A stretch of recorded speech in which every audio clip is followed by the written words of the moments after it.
A e dini se cila është zona më misterioze në botë?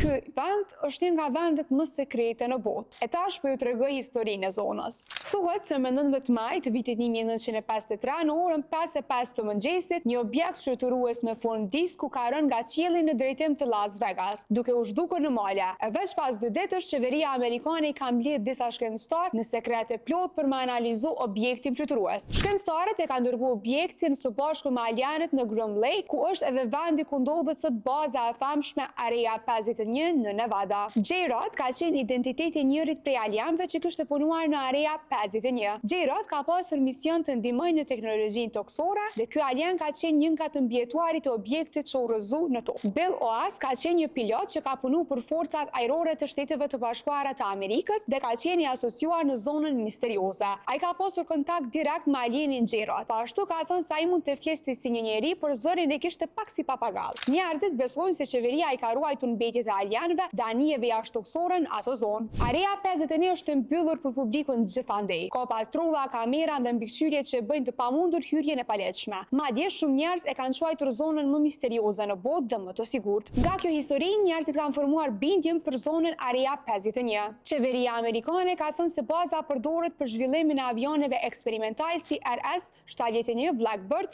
dhe projektet e fshehta të avioneve të brezit të ri. Por shumë njerëz kanë raportuar për drita të çuditshme dhe objekte që kanë qenë të pa identifikuara afër bazës. It's moving, it's going the other direction. Por CIA ka verifikuar se këto UFO kanë qenë avion eksperimental, por misteri nuk u shu as edhe një herë. E ju, a mendoni që zona ka qenë me alien apo nuk është fare reale? Për më shumë informacione, klikoni në kanalin ton Malte TV.